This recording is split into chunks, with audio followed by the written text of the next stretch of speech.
Hello बच्चों, good morning. मैं आशीष गुलिया, आपका केमिस्ट्री टीचर। आज हम डिस्कस कर रहे हैं कुछ प्रॉपर्टीज हमारे पास रहती हैं रिएक्टिविटी बेस्ड ऑफ ऑक्सीडेशन। उन पे मैं आपसे डिस्कस करूंगा और कुछ हम नेक्स्ट प्रॉपर्टी के बारे में डिस्कस करेंगे। डेन ब्लॉक को हम अच्छे से पढ़ चुके हैं। ये वीडियो स्पेशल उन बच्चों के लिए है जिनके लिए जब वो स्टडी करने बैठते हैं और उनके पास क्यूरीज रहती हैं कि मुझे ये जानना है और मुझे ये पढ़ना है और मुझे ये एक्स्ट्रा नॉलेज होनी चाहिए। ये स्पेशली उनके लिए है जो अपने आप में बोरिंग फील कर रहे हैं और जिनको लगता है कि पढ़ाई की कोई ज़रूरत नहीं है, कोई वैल्यू नहीं है। हम जानकारी से, अप्रोच से और रिलेटिव की जानकारी से हम अपने लाइफ को बहुत अच्छा और सक्सेसफुल बना सकते हैं। तो ये वीडियोस देख के और केमिस्ट्री पढ़ के अपना प्लीज उन बच्चों से रिक्वेस्ट है कि अपना टाइम वेस्ट ना करें, ठीक है। वो जिन रिलेशंस के बेस पे अपने आप को well develop and well settled करना चाहते हैं, उनको ये वीडियोस देखने के कंपेयर में वहां अपना टाइम वहां ज्यादा टाइम यूटिलाइज करेंगे तो उनका टाइम वेस्ट होने से बचेगा, ठीक है। तो स्टार्ट करते हैं। हमारा ऑक्सीडेशन स्टेट में हमारे पास भी एक चीज और आती निकल के मैंने कॉन्फ़िगरेशन के बारे में बताया था कि यदि आपके पास आयनिक कॉन्फ़िगरेशन लिखनी पड़े आपको तो उसके क्या रिजल्ट रहते हैं, क्या इफेक्ट रहते हैं। उन दोनों केसेस के बारे में मैं आपसे डिस्कस कर चुका हूं। अभी मैं आपसे रिसेंटली डिस्कस करता हूं रिलेटिव स्टेबिलिटी ऑफ ऑक्सीडेशन की। ऑक्सीडेशन के अंदर जो स्टेबिलिटी है, देखो बेटा, ये एक बात तो कहनी पड़ेगी कि इलेक्ट्रॉनिक कॉन्फ़िगरेशन के साथ साथ हमें स्टेबिलिटीज का भी फोकस करना पड़ता है। और स्टेबिलिटीज का फोकस करने के लिए आपके पास दो ऑप्शन आते हैं। एक तो हाफ फिल्ड वाला आता है, दूसरा आपके पास ऑप्शन आता है फुल्ली फिल्ड वाला। हाफ फिल्ड, फुल्ली फिल्ड, दो ऑप्शन आपके पास होंगे। एंड तीसरा ऑप्शन आता है वो स्पेशल एक हाइड्रोजन वाले केस में है। यहां डिस्कस करना तो नहीं चाहिए क्योंकि वो उसका लास्ट ऑर्बिटल क्या हो जाता है, 0 हो जाता है। तो उस केस की तो आई थिंक मैं कहता नहीं। बाकी हर केस के अंदर या हर केस के अंदर हम देखते हैं तो हमारे पास एक कंडीशन आती है हाफ फील्ड और फुल फील्ड में। जब आप इलेक्ट्रॉनिक डिस्ट्रीब्यूशन कर रहे होते हो तो वहां पे आपके इलेक्ट्रॉनिक जो डिस्ट्रीब्यूशन के अंदर हम देखते हैं तो स्टेबिलिटी में, एक एटम की स्टेबिलिटी में डेफिनेटली इफेक्ट आता है और उसके बारे में हम पढ़ेंगे। देखो अब कल स्कैंडियम की कॉन्फ़िगरेशन मैंने लिखवाई थी। अब ये 21 था, यहाँ पे स्कैंडियम का एटम नंबर कितना होता है, 21। स्कैंडियम कितना होता है, 21। उसने 2 इलेक्ट्रॉन लूज के 19 पे चला गया, 3 लूज कर दिए तो 18 भी चला गया। 18 में से 3 माइनस करोगे, सॉरी 21 में से 3 माइनस करोगे, 18 बचेंगे। 18 पे कौन आता है, आर्गन। और आर्गन क्या है, एक नोबल गैस। तो इसने वही तो कहा कि स्कैंडियम 2 पॉजिटिव कंपेयर में स्कैंडियम 3 पॉजिटिव के अंदर स्टेबिलिटी ज्यादा होगी। और ये बात सही कह रहे हैं ये, ठीक है। यही सेम इसके अंदर है। अब ये जिसका एटॉमिक नंबर 22 होता है, ठीक है, तो इसने भी तो एक और ज्यादा लूज कर दिया, 4 लूज कर दिए। याद देखेंगे 25, 24 पे क्रोमियम होता है ना, 25 पे 26 पे आयरन होता है, ठीक है। तो इस केस में आप देखेंगे तो +7 में ज्यादा स्टेबल हो रहा है। तो ये सभी इतने ये +3 +4 +7 एंड द +5 इन इलेक्ट्रॉन को लूज करके, इन इलेक्ट्रॉन्स को लूज करके अपने आप को कन्वर्ट कर रहे हैं इनर्ट गैसेस के अंदर, जिसको आप जानते हो नोबल गैसेस के नाम से। अच्छा, तो क्या होगा यदि ये अपने आप को वहां कन्वर्ट कर भी लेते हैं, इनर्ट गैस की फॉर्म में कन्वर्ट कर भी लेते हैं, तो क्या, कौन सी बड़ी बात है, बड़ी बात डेफिनेटली है, ठीक है। क्यों, क्योंकि उस स्टेज में जाने के बाद आउटर सेल, जो बाहर वाले सेल हो जाती है, वो क्या हो जाती है, फुल्ली फिल्ड। वो आउटर सेल क्या हो जाएगी भाई, फुल्ली फिल्ड। और जब आउटर सेल आपकी फुल्ली फिल्ड हो जाती है तो वहां पे आपको एक चीज देखने को मिलती है कि वो किसी भी केमिकल रिएक्शन में उन लोगों को पार्टिसिपेट करने की जरूरत नहीं होती। दूसरी बड़ी बात है कि भले ही वो क्या होते हैं, गैसेज होती हैं, पर उन गैसेज को किसी भी डाइएटॉमिक फॉर्म में या आइसोलेटेड फॉर्म में कन्वर्ट होने की जरूरत नहीं होती। वो नेचर में फिर भी मोनो एटॉमिक फॉर्म में एग्जिस्ट होती हैं, मोनो एटॉमिक फॉर्म में एग्जिस्ट होती हैं, मोनो एटॉमिक फॉर्म में एग्जिस्ट होती हैं। But other gases are exist in the diatomic form because other gases जो होती हैं वो अनस्टेबल होती हैं। क्या होती हैं भाई, unstable and then high reactive. वो क्या करती हैं, अपने नेचर और अपने स्टेबिलिटी के अकॉर्डिंग क्या करती हैं भाई, वो रिएक्ट कराती हैं। ठीक है, तो ये जो कन्वर्ट होंगी आफ्टर द ऑक्सीडेशन, ये कन्वर्ट हो जाते हैं इनर्ट गैसेस के अंदर।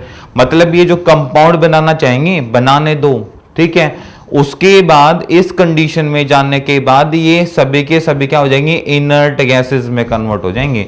मतलब जो इनका बिहेव रहेगा वो इनर्ट गैसेस जैसा रहेगा।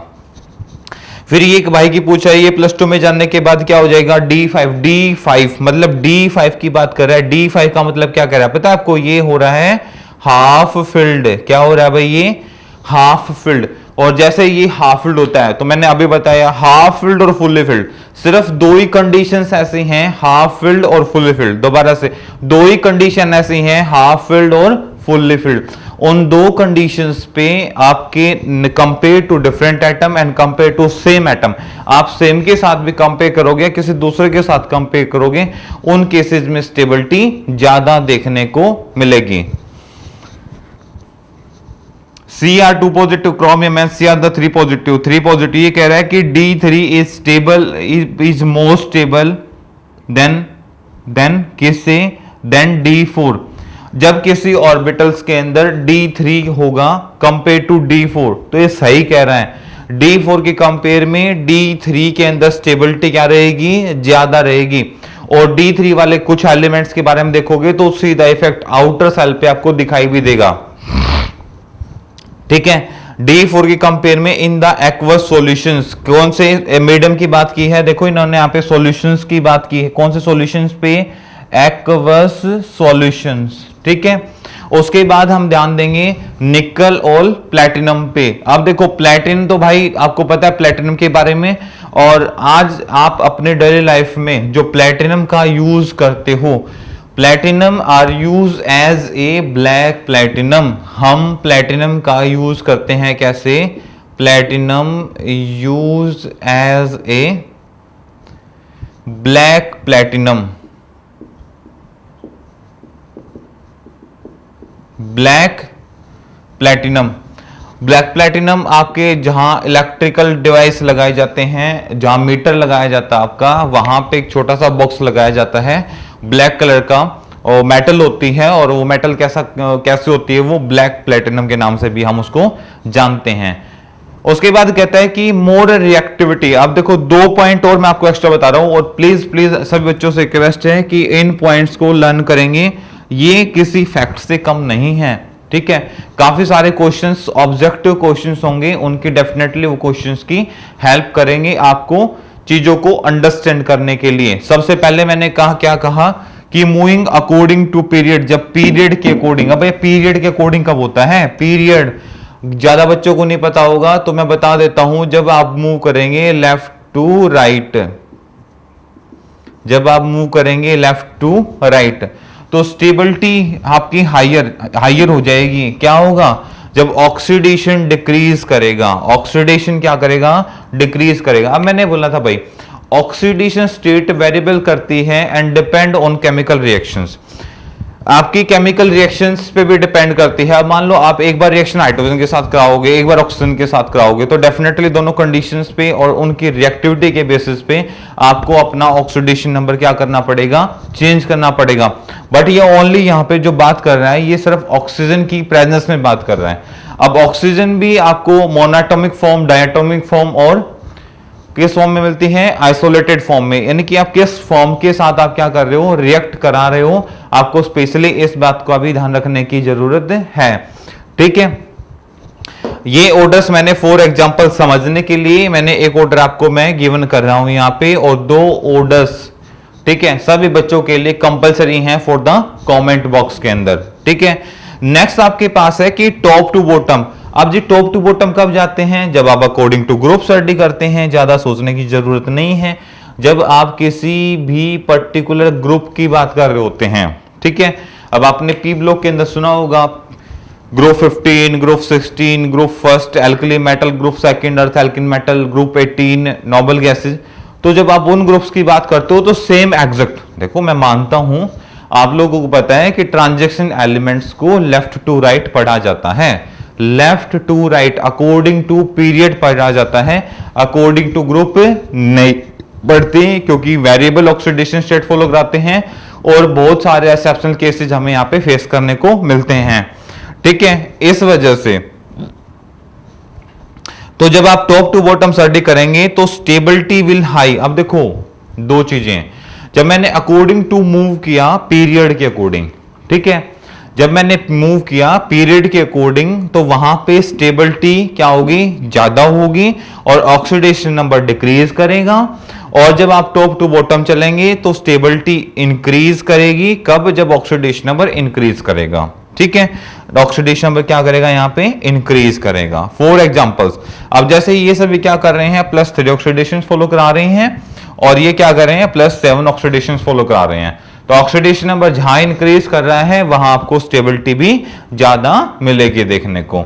अब देखो भाई, मैं लेफ्ट टू राइट गया तो मैं क्या कह रहा हूं, मेरा ऑक्सीडेशन स्टेट डिक्रीज करना चाहिए और मैं टॉप से बॉटम की तरफ जा रहा हूं तो साइज इंक्रीज कर रहा है। साइज इंक्रीज के साथ साथ मैं क्या कह रहा हूं, मेरा ऑक्सीडेशन नंबर भी इंक्रीज करना चाहिए स्टेबिलिटीज को इंक्रीज कराने के लिए। टॉप टू बॉटम स्टेबिलिटी क्या करेगी, टॉप टू बॉटम स्टेबिलिटी क्या करेगी, इंक्रीज करेगी। और उस स्टेबिलिटी इंक्रीज के साथ साथ, स्टेबिलिटी इंक्रीज के साथ साथ आपका ऑक्सीडेशन नंबर भी टॉप टू बॉटम क्या करेगा, इंक्रीज होना जरूरी है। और left to right oxidation number decrease होना भी जरूरी है। अब यहां से आपको एक बात डेफिनेटली समझ में आ रही होगी कि भाई जब आप पीरियड के अकॉर्डिंग चलेंगे और वो चीज क्या होगी, वर्सेज होगी। जब आप ग्रुप के अकॉर्डिंग बात करेंगे वो चीज क्या होगी, वर्सेज होगी, उल्टी होगी। आपको पता है इस बात का।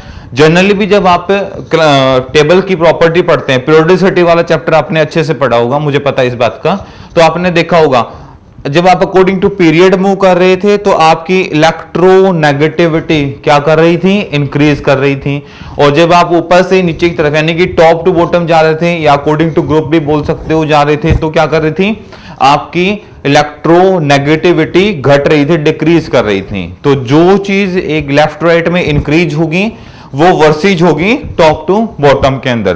तो ज्यादा कुछ टिपिकल नहीं है इसके अंदर, आपको सिर्फ एक ही बात समझनी है कि लेफ्ट टू राइट आपका ऑक्सीडेशन नंबर डिक्रीज करेगा, देन स्टेबिलिटी बढ़ेगी।